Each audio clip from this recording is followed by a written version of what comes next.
I know everybody here, they're busy lawyers, so why don't we get started? And first and foremost, welcome to our first part of our series on a look at artificial intelligence legal revolution. My name is Amy Levine. I am the Director of Programs and Volunteers here at LCL and will be your host today. For this series, we're going to be offering a comprehensive exploration of AI and its impact on the legal world, which includes AI's underlying principles and how to leverage this tool.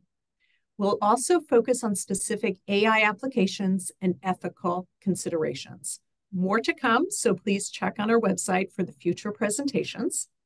And today's webinar is called Demystifying AI, Core Concepts for Legal Professionals. And this is presented by our very own Laura Keeler. Laura is a graduate of Middlebury College and is one of our law practice advisors who works with lawyers on all areas of law practice management, including technology, operations, marketing, finance, and more. She also writes articles and speaks on topics relevant to practice management, and I encourage all of you to read her bio for more details. If you are joining us for the first time, Lawyers Concern for Lawyers offers consultations on mental health and substance use disorders, educational programming, support groups, and law practice management for the Massachusetts legal community.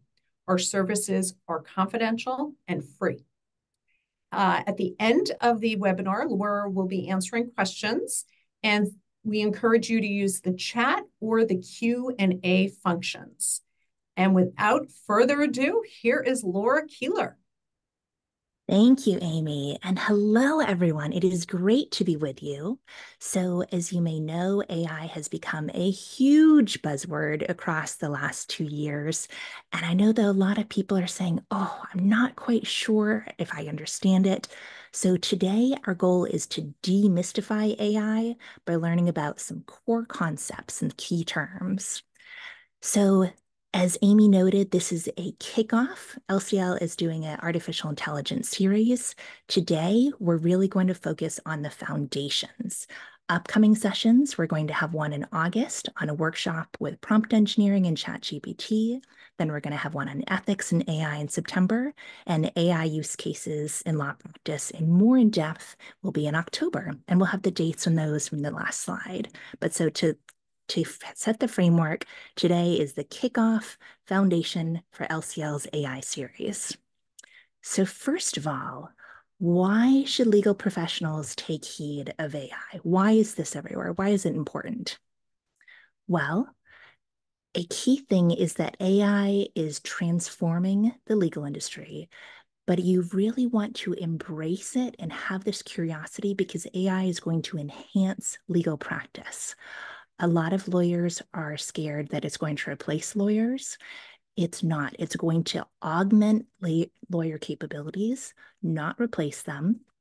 A lot of law school deans and lawyers have said lawyers who utilize AI will eclipse those lawyers who do not learn to utilize AI. There are many sample uses that we're going to go through to give you some ideas of how it can help. Let's say you have a long document and summary. That's something AI can help with.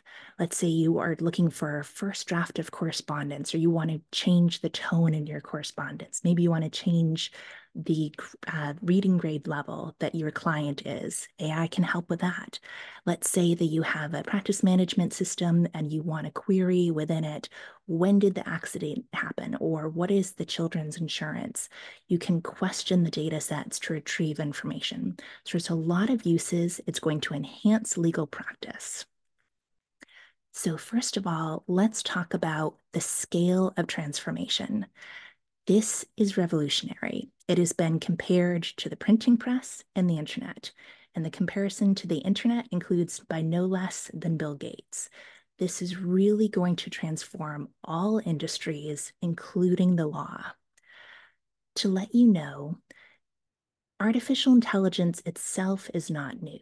What is new is this generative artificial intelligence. This has developed at an exponential pace, faster than when you've seen anything else adapted so far.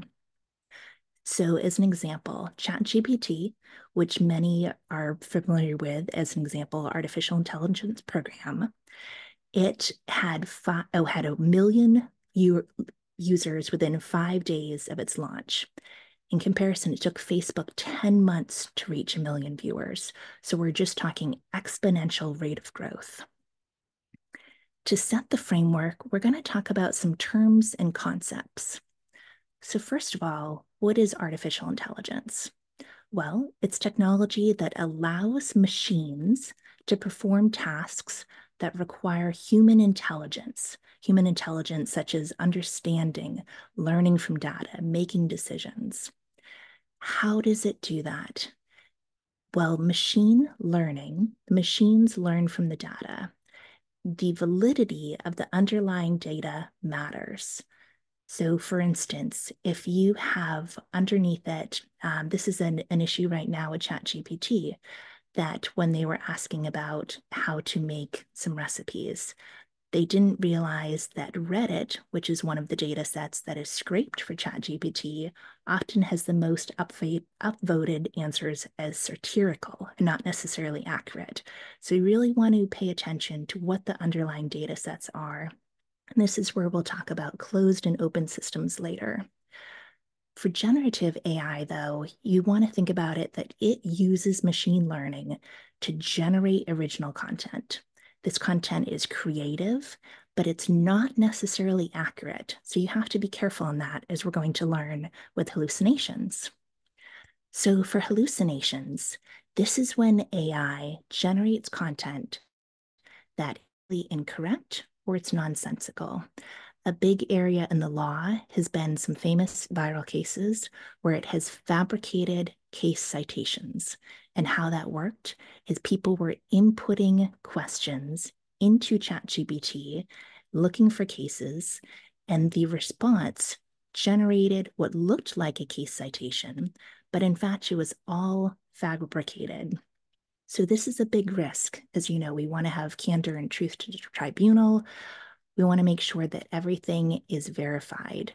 So it's actually pretty easy to do this. All you need to do is when you get AI generated content, you want to verify it's true. You want to fact check. You want to see, are these real case citations? Are these cases on point before you cite them in your pleadings? I also want to have you understand about search techniques. AI is actually going to make it easier for you to search because it's really using more human style language. It used to be for a lot of legal research programs and others, that you had to learn Boolean searching. So you had to have the and or not operators, things within a certain number of words. It was much more technical on how to search across databases. Now, since AI uses natural language processing, it looks for content for context and intent. This is actually incredibly handy. So for instance, if you practice in both Massachusetts and in New Hampshire, you may know that in family law, child custody is no longer a term in New Hampshire regulations and statutes, but it is in Massachusetts. Rather than having to search for parental regulations and responsibilities, if you search for child custody, it will understand that it's a related context. So this is very helpful. We're going to talk a little bit about prompt engineering and how you can craft inputs to get desired AI outputs. We're going to do more of this, though, in the workshop next month and talk about how what you input can really depend on what you get out. So as a simple example, the more specific you can be, the better. So let's say that you were using AI to say, where should I go on vacation? It may give you a very generic answer, but if you were to change the prompt to, I'm looking to go on vacation in March for 36 hours to somewhere warm with an amusement park for the kids and such, then it will narrow down based on the underlying data set to give you something more on target to your prompt. And when we talk about prompts for artificial intelligence and prompt engineering, that is just how you phrase your search. It depends on the system. Sometimes you'll have a role and an action, But essentially, you want to think of the prompt as your search bar. What are you asking the machine for information on? We're going to talk a bit of a high-level overview on some use cases, features and tools, and ethical considerations. But I do want to note this is just a preview because future sessions in the LCL AI series will go into these more in depth. So first of all, for ethical considerations, we talked about hallucinations. We want to make sure that we're verifying information and we want to make sure it's factually accurate. Something else is you want to think about confidentiality and you want to ensure that client data is protected. One way to do that is not to put confidential information into any system that is going to train on your data. You also don't want to have anything personally identifiable about your clients. You want to be aware that there are biases in the AI generated outputs. And again, that really depends on the data that was scraped for what the models trained on. You want to understand that this is a very fast moving area. So most states right now don't have too much guidance. There are a few that do. There are a few, including Massachusetts, that put out opinions on this. But as it goes forward, you really want to stay compliant with ethical opinions and AI regulations because this is going to be a fast changing area. When we talk about applications for lawyers, and this is something that the October session is going to go into more depth on, but there are a huge range of applications. These are just some of them. So it will help us with legal research. It will help you being able to search faster and more comprehensively. It will help with, I apologize too, I had increased the text on these to try to make it easier to read and didn't realize that it would skew as it came out with this. It can help you with document review and looking for, let's say, the custodians, key terms, any sort of first drafts. It can help you with analyzing contracts and legal documents.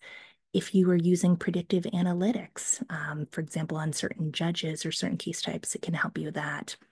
And it can help forecast outcomes, draft and review documents, as noted.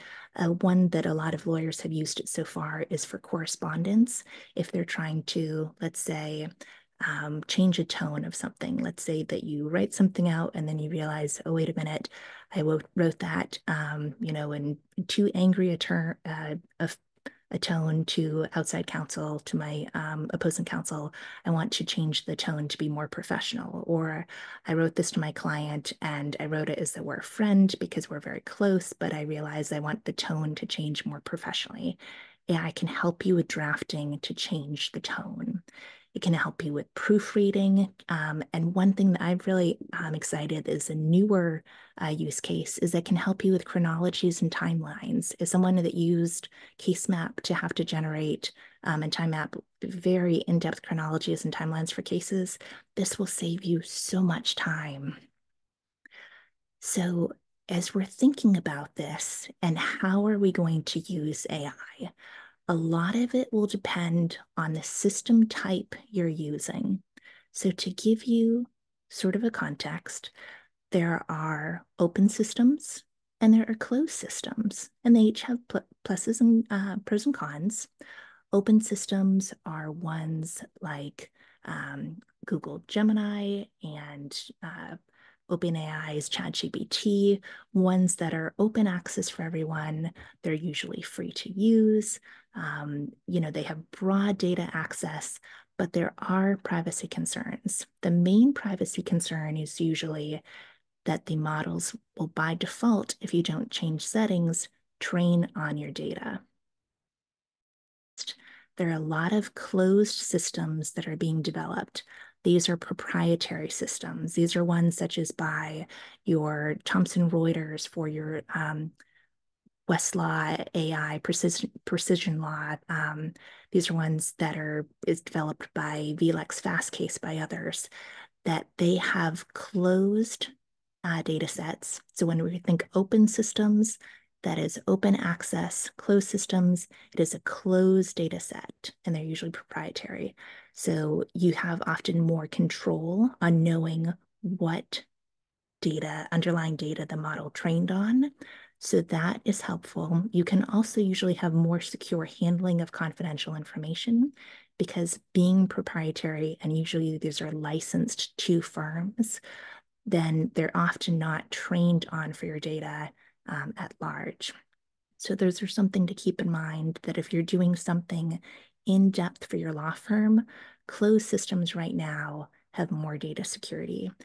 Something else that has more security and accuracy is if you use a process, tools that have a process embedded within called RAG, or Retrieval Augmented Generation.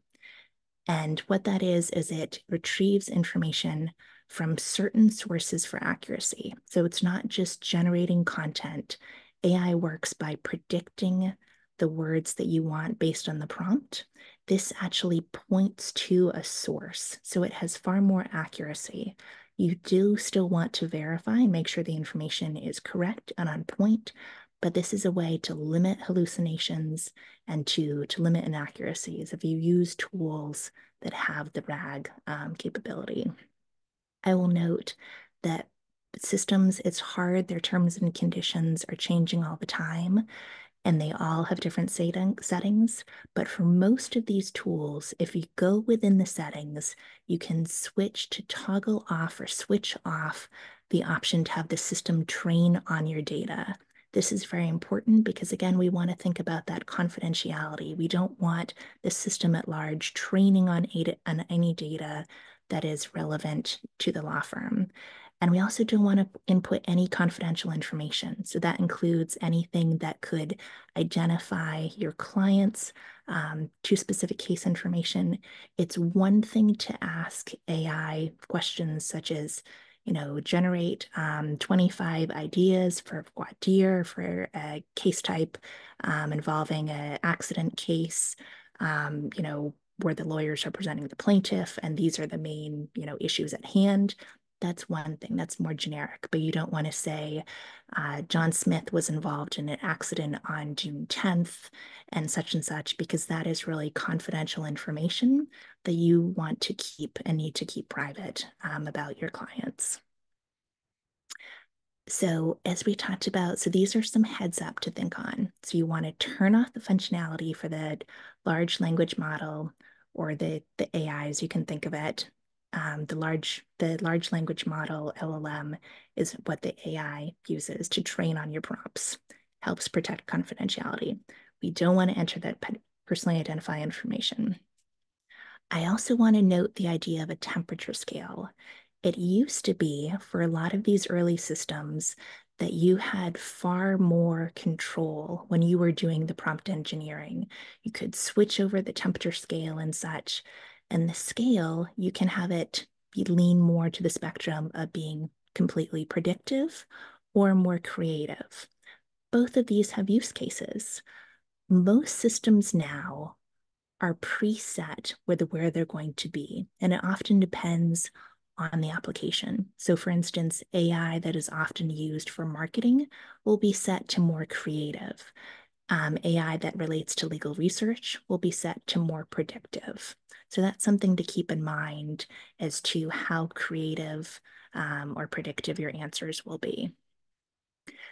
I want to note that this is an area a number of people may feel intimidated with, but we are all learning. This is something that, as I noted, is going to be revolutionizing the industry.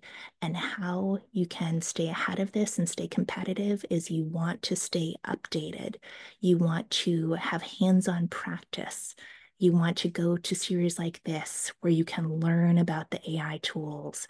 We want to encourage you to, in your off time, maybe start with an hour a week if you can, just playing around with AI, getting familiar with it, learning about prompts, keeping aware of AI advancements, because AI advancements are coming fast and furious, and there are more and more use cases every week with what can be done. But you also want to be aware that just because a product has AI doesn't mean that that means you have to go get it. In fact, if you're thinking, oh my gosh, I think I need to update some of my processes and systems, I don't know where to start, do I need to add this or this? As Amy noted, LCL has free confidential consultations as one of all areas. So if you were a Massachusetts legal professional, you can book a consult with us. And I am happy, more than happy to talk with you about legal tech and what sort of pain points you have, what sort of features would help with those pain points, and then what tools to look for that would fit with your budget and your existing tools. So just be aware to keep up with AI advancements, but you don't need to chase the shiny object in getting every new thing. Now, for lawyers, I also want to note AI and the bar exam has been a very keen topic within legal education. So this is another example of the exponential growth of machine learning and the development of AI. This is how fast it develops. So back at the end of 2022, when we had an earlier version of ChatGPT, the GPT 3.5, it scored a 50% on the multi-state bar exam. A few months later in March, it passed all sections of the bar exam, and it also scored in 90th percentile of active test takers. So this is how fast the machines are learning. Again, this is not a normal, steady rate of increase. It's really that exponential rate growth. Already people are saying that current AI can do work that is often legal interns, mid-level law school, but it won't be too long. We're not sure if it'll be months or years before it can perform the work of new associates. What we want to do, think of this like other legal tools. You want to delegate to the technology for first passes of things that it can do quickly and accurately. And then you can use the more advanced tools in your tool set and also your human skills to really perform at the top of your game. This, like other tech, should help you with eliminating some of the administrative parts. I will note too that while generative AI can pass the bar exam, and to note too, that was ChatGPT 4.0 that or 4 that passed the bar exam. We're already on a version past that now, and there's will be ChatGPT 5 that'll be coming out later, which are even more advanced. This technology still needs supervision. You can think of this like a tireless legal intern. So AI can draft content for you. It can generate ideas. You can do prompts such as, I am looking for um, 20 different ideas to what to call my blog post or what to call this article, what to call this CLE.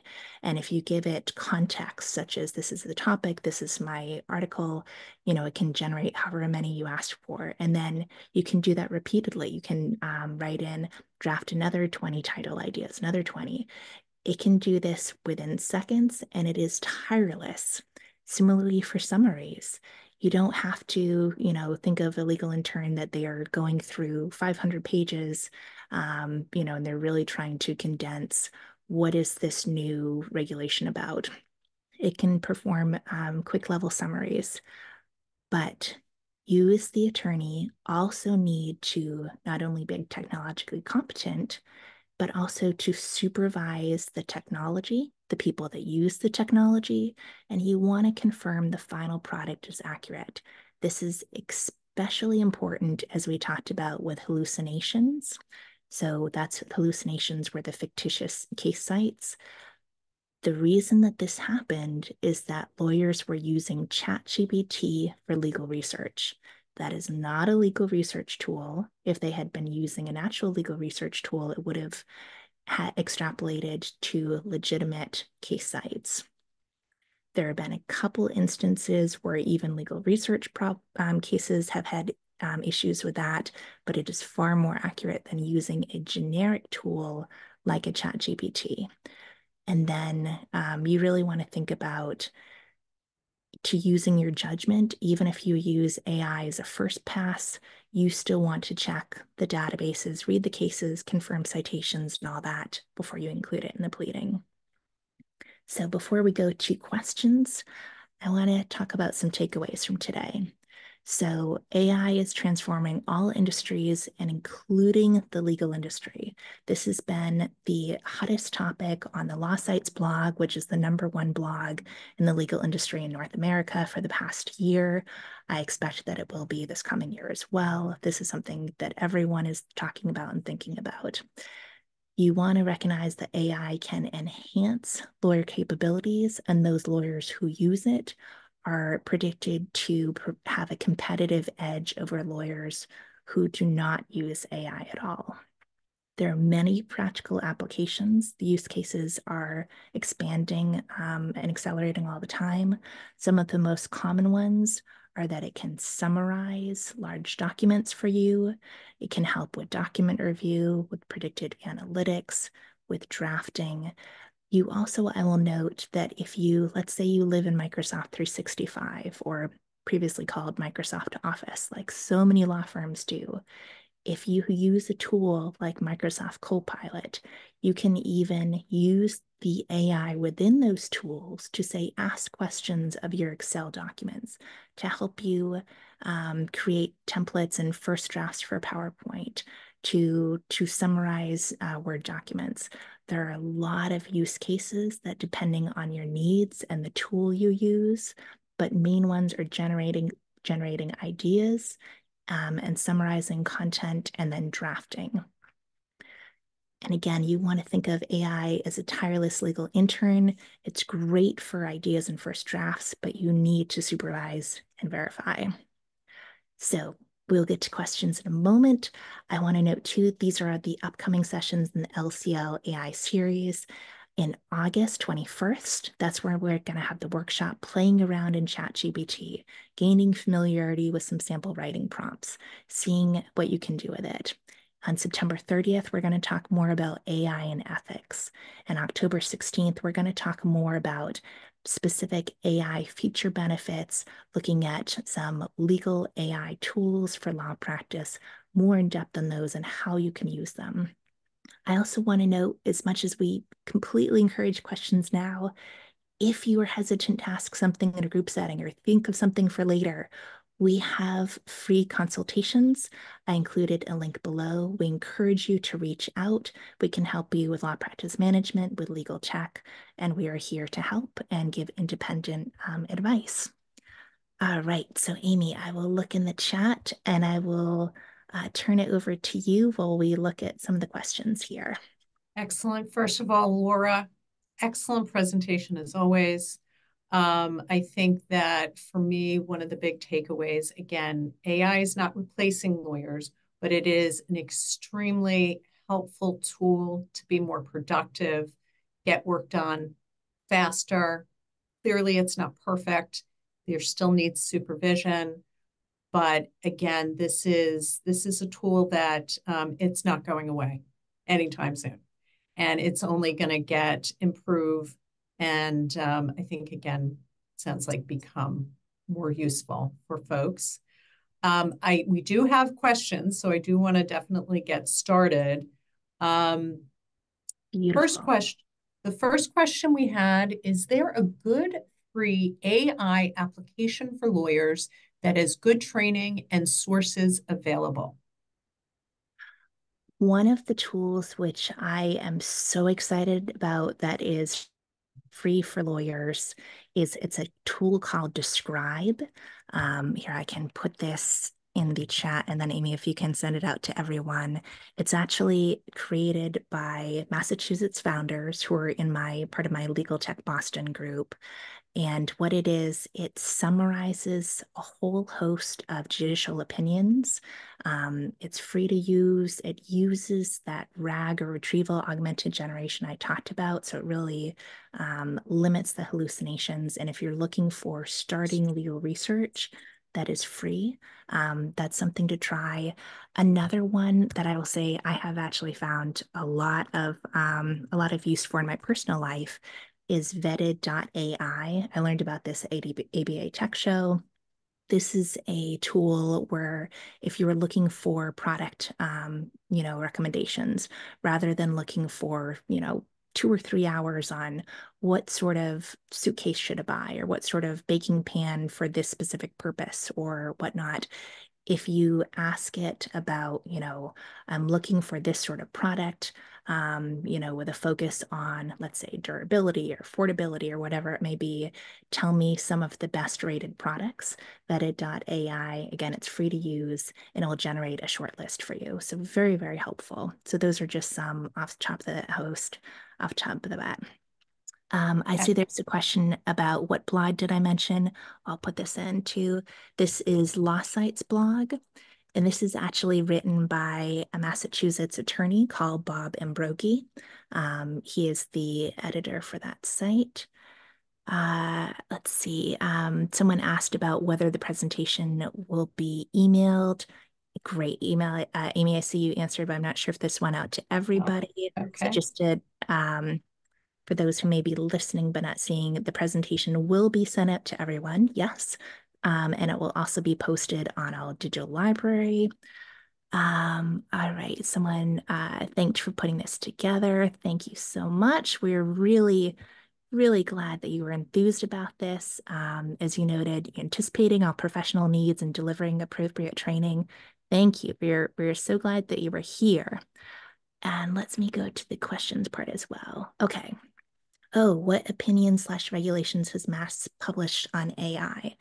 There was a case. I can pull it up in a minute and get that for you. Let me just look for the next questions in the meantime.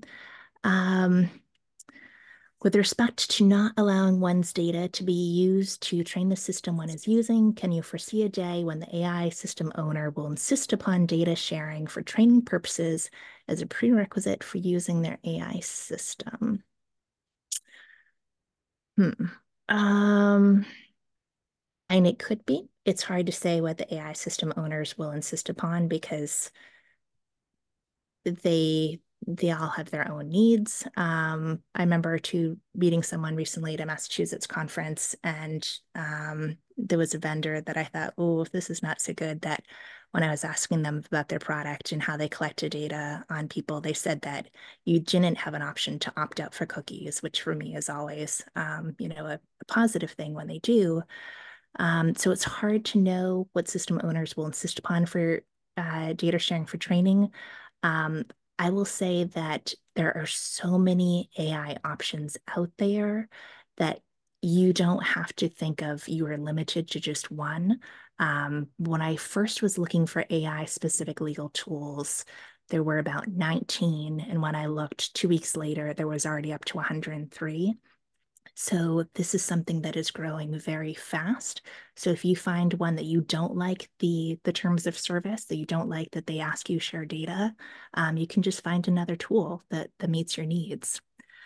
Our other question, thanks for a great overview. Given the pace of growth, how is it possible AI won't replace hiring future associates? Well, that is something that law schools are thinking about. How do they retrain current law school, students so that they can be more effective as future associates? I don't think it will replace the hiring of full future associates because even if the AI is, say, able to do first year level associate work, the law firm model, you're going to still need, second years, third years and stuff. And how do you get those? Well, you get those from first year associates. You have to go up through the training process. It may replace some of the specific duties that future associates would be doing, such as AI generated document review tools such as relativity, concordance, helped to streamline the amount of document review that was needed from first draft from associates. But I think associates will still be needed. And Jordan Furlong is a great legal futurist who has talked a lot about this. We can, in fact, Amy, maybe even have an additional session on talking on human needs and how lawyers can really embrace what they will be able to do that the AI can't. In the meantime, while I see if more questions come in, I will look up the case for the Massachusetts AI guidance. Let's see. Okay. So this was in Massachusetts Lawyers Weekly in February 2014. A lawyer was sanctioned $2,000 by a Superior Court judge for submitting legal memoranda that included citations to wholly fictitious cases. This is what we talked about with the legal hallucinations. And let's see. Oh, Lawyers Weekly wants me to sign in. I'm trying to just get to the article here.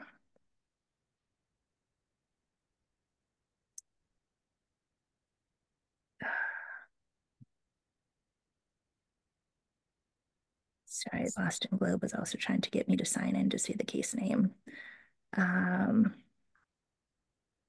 Okay, Smith v. Farwell. And I can type that into the chat. And Amy, if you would send that out to everyone.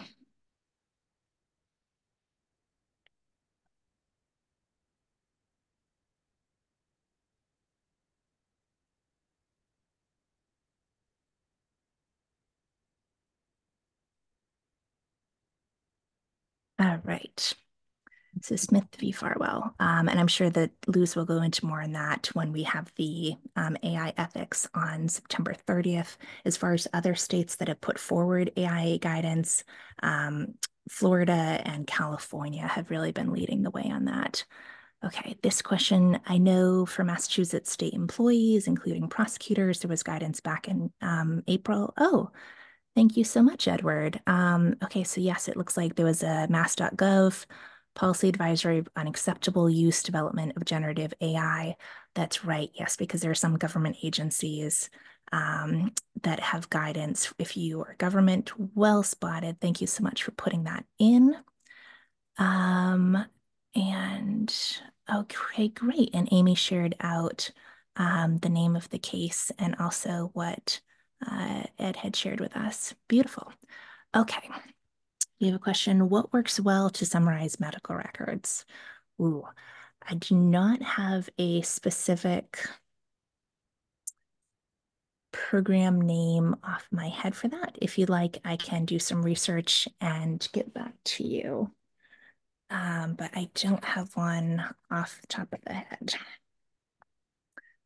Amy, are there other questions in the chat or Q&A that we have not attended to yet? And I will say too, if people are thinking about the question, if you haven't written in, please do so. I think you really did hit most of them. What opinions, I'm not quite sure if we got to this one. What opinions regulations has Massachusetts published on AI? Did we get to that one? I know they were coming in fast and furious, so I want to make sure that we don't miss anything. Thank you so much for highlighting that. Yes. So the one court opinion that I've seen that Massachusetts has published on AI, that is the Smith v. Farwell, where they were fined, the lawyer was fined $2,000 for submitting legal memoranda that included fictitious case sites to the court. And then one of our attendees also helpfully shared the mass.gov policy advice for state employees, which includes prosecutors on how to use AI. So that is for opinions and regulations, Mass is published on AI thus far. I will note that if you are cross-licensed in other states, such as a lot of Massachusetts attorneys are cross-licensed in the other New England states and in Florida. If you are, say, cross-licensed in Florida, you'll want to read their Legal Fuel blog for their ethics opinions because they have much more guidance on what can be done with that. All right, let's see. Can you please share your findings on AI to summarize reading on medical records with the group? Oh, sure. Yes. So what we can do, good question.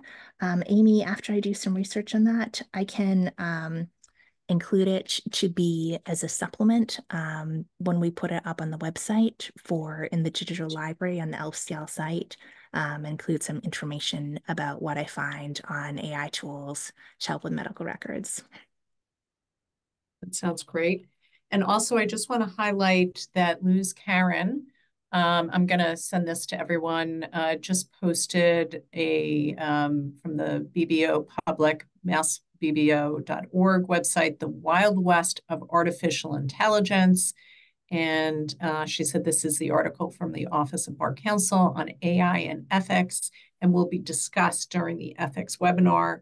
So I am going to send that off right now so everybody can take a look at that. Great. Thank you. Thank you, Amy, and thank you, Luz.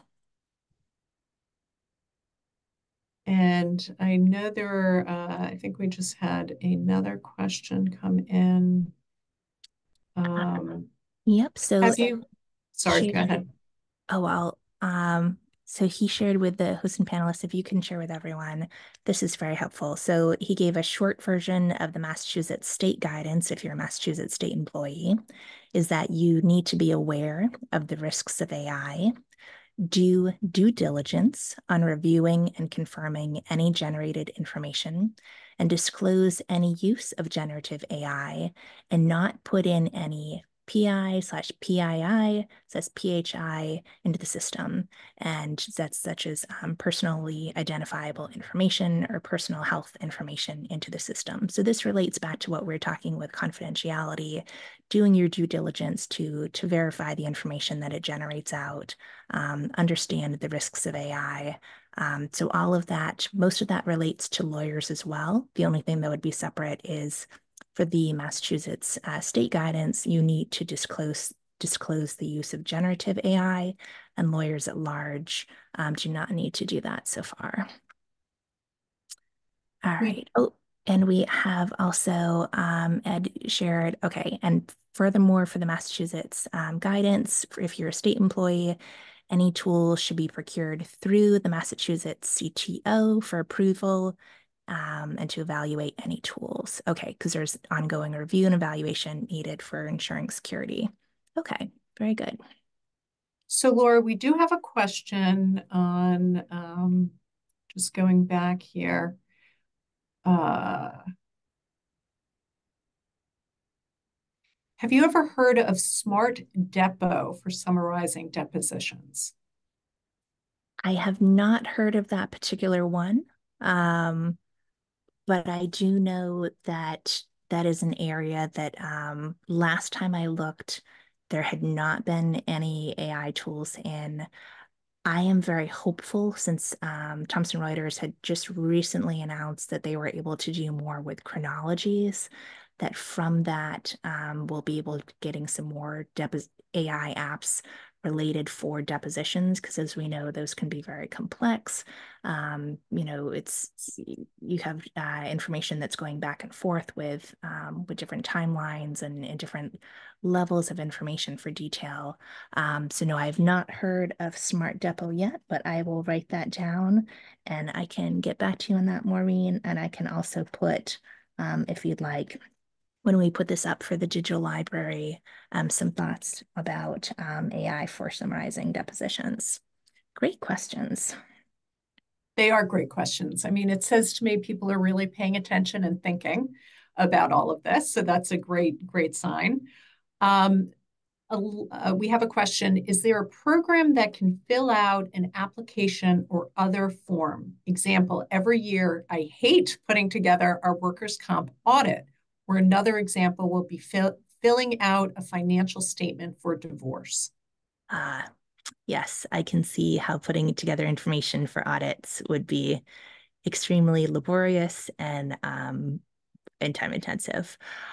I don't know of a program that can fill out applications. I will say, though, if you use templates, that can help. If you use, uh, you know, blanking on the word right now, document automation, that can help if let's say, pull things from your database.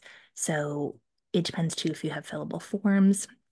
I'm not sure how you store your information for your workers' comp audit or financial statements for divorce, but if you have them, for example, in your practice management system for the financial statement for divorce, you should be able to, from what I'm hearing on the vendors and what they're working on in development to coming up, be able to query any of the documents that you have within um, your practice management system, such as a Clio or in my case, or action step one of those, which would include your financial information that should help you with filling out financial statements for divorce.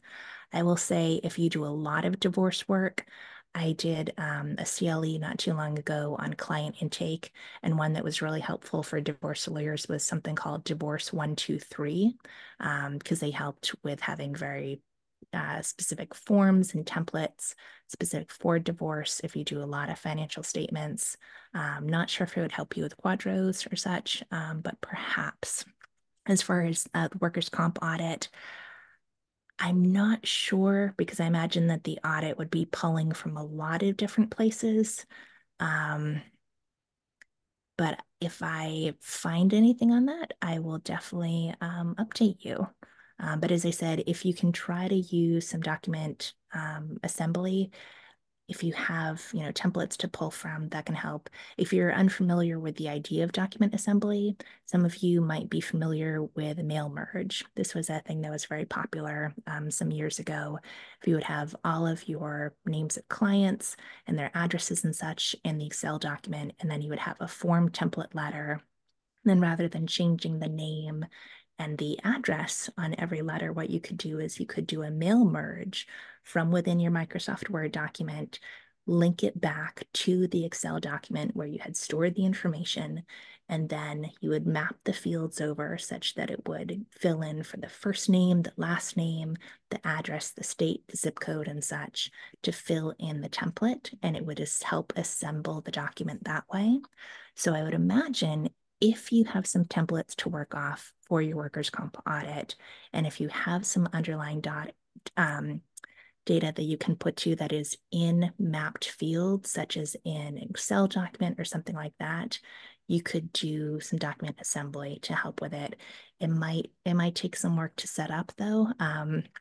The more you can try to have set fields and standardizing where you keep information, the easier it would be to use document assembly.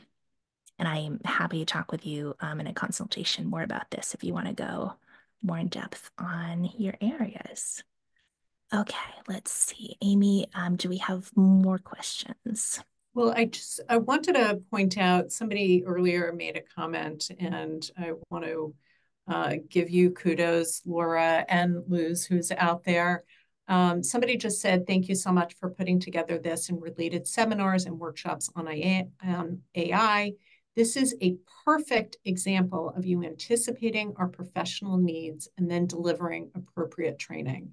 So again, that's a kudos to you and Luz on understanding the needs that are out there, and that AI can be frightening if you haven't used it before. So there is another question.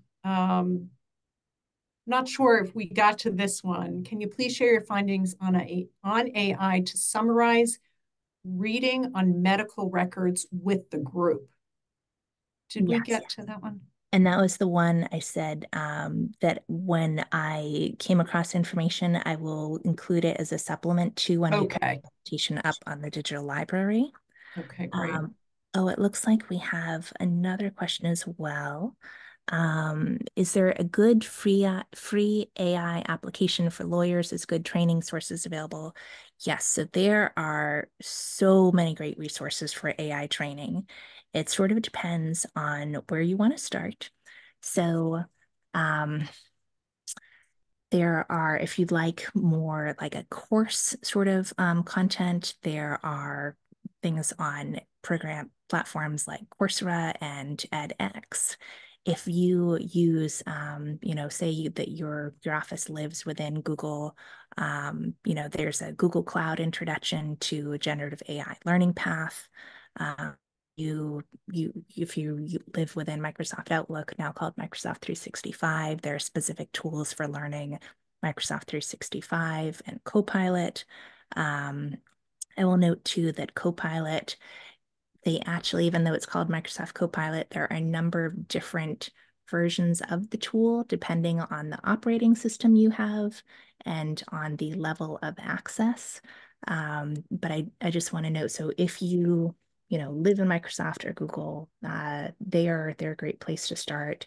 Um, if you are looking for sort of a general one, there's like a IBM has a AI Foundations for Everyone that is very well rated. There are a number of schools if you're looking for more technical side, like University of California has a class on big data, artificial intelligence, and ethics. I will just put as an aside, having started my learning on this area, having taken class of big data, when they say big data, the spreadsheets and the amount of data is just massive. So just keep that in mind if you're interested in that part. Um, so yeah, I would say it really depends on what you want to learn. If you want to learn about for training resources for concepts, for training versus for specific tools. There are also some, such as Anthropic's Claude, that have available prompts within them. So that's a vendor tool, but it has listed on its page some past prompts that people have used and found helpful.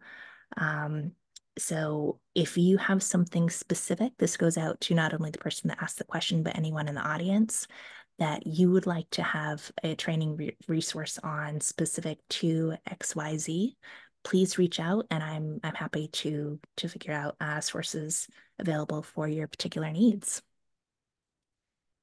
I don't see any additional questions in our chat and Q&A, but I would like to ask this, and maybe you mentioned, so because there are so many different um, areas or companies that are doing AI, like a ChatGPT or Gemini, Yeah. are they scouring different sources of information so you can potentially get different information? So does my question make sense? Where one might use Reddit Mhm. and somebody might use a different.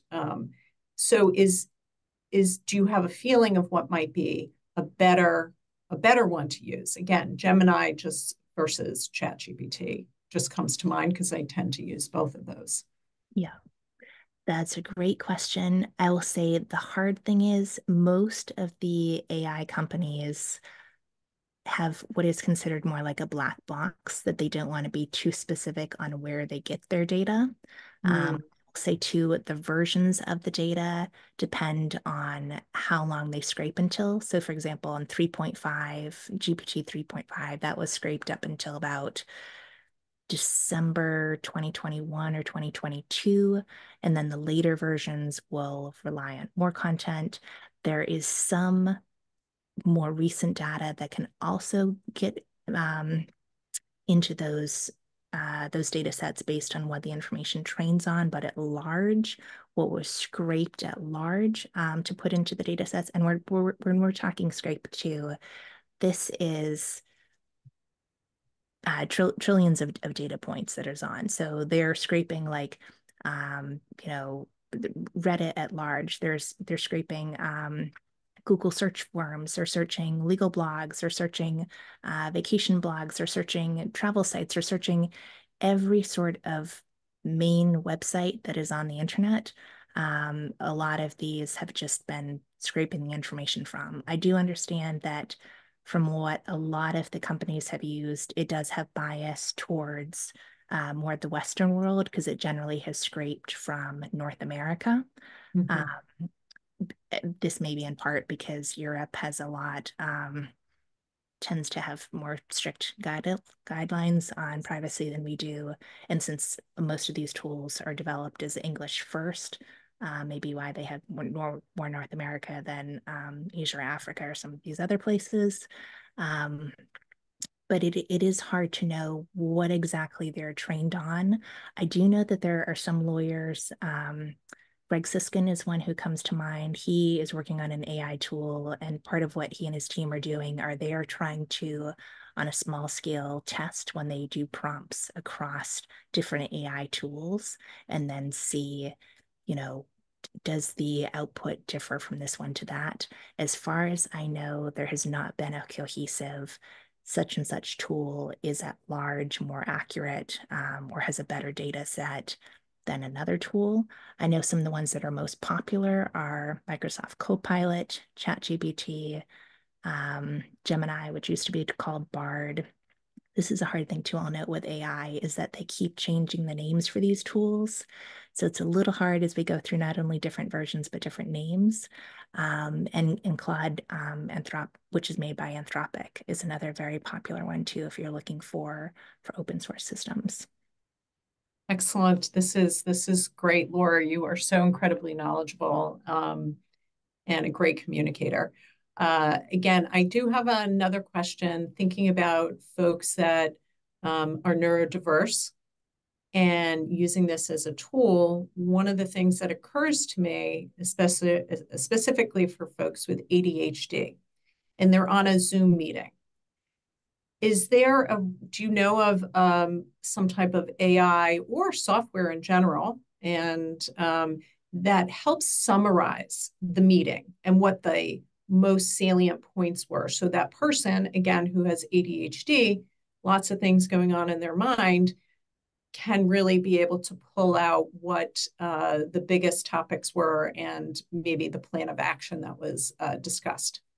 That's a great question, Amy. And I like how you're thinking about a neurodiverse audience as well. Yes, so there are a number of tools now that have recently added on summarization within meeting tools.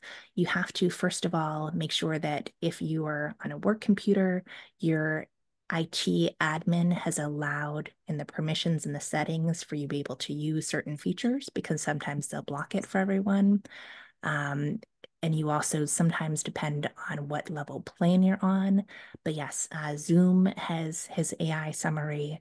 Microsoft Teams can as well. A lot of the web conferencing platforms can. If you are looking for a tool, if you're say using something like a Cisco WebEx, which I don't think has an AI summarization tool yet, you can use another translation summarize tool like an otter.ai to help with summarization. But if you're using a tool like Zoom, yes, there is a feature within Zoom to help summarize and capture those key points. I know of some folks that work at Microsoft actually, and they say that it is very helpful for them. They use the internal features within Microsoft to summarize their meetings, have the AI capture the next steps, who's responsible for what, and they say it's really helped team productivity and cohesive communications. Mm-hmm. That's excellent, right? So it's clearly not just for folks that are neurodiverse, but also helping the teams work more efficiently. And that makes complete sense because, again, you always had that person maybe who is a note taker and maybe they didn't get everything. And we know for sure that that AI will get everything. So that is wonderful. Again, so helpful. We have a couple of minutes left, so just want to open it up if anybody else has any questions. And just, do you have an opinion on and recommend any AI systems that can create images? Oh, uh, Dolly, I'll include these in the chat, and Midjourney are the ones that are generally most popular right now for creating images, and that you can do some remarkable things with those. In fact, they even already have some AI image competitions based on who can have the most, artistic images that come out of AI machines. That's excellent. And I'm wondering, are you able to personally spot a fake image?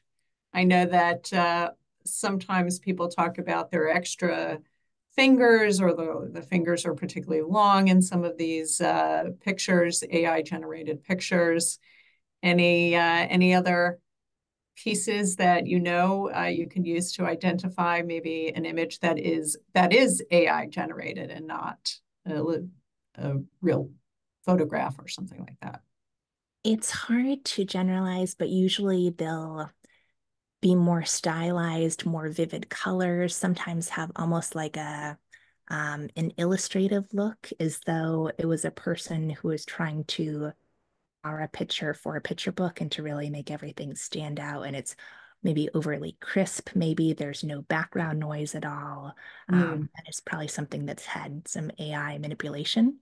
And if you're using that, say like a camera app on your phone, and you want to use AI to delete background noise so that you just focus on the person in the picture that you want to and not the crowd at large, that's great. But it is a different thing if you're going to be submitting these documents for something like the court filings. And that's an open area about how do we make sure we don't have manipulated images and evidence going forward. yeah, yeah. No, I think that's a whole other topic, right? That can be talked about. So we are at the 1 o'clock mark, and just want to say thank you to Laura for sharing your knowledge. Again, once again, great presentation as always. And thank you all for joining us. As a reminder, you do get a feedback form. We'd really appreciate you filling that out so we can always improve our systems. Somebody just said, thank you very much. Again, thanks for joining us, and we will see you at the next session, which is a workshop August 21, playing with Chat GPT and gain familiarity with writing prompts. All right. Thank you all. Thank you Appreciate so it. much, Amy. Thank All you right. all. Take Bye-bye. care, and we'll see you on the next part of the series. All right. Thank you. Bye.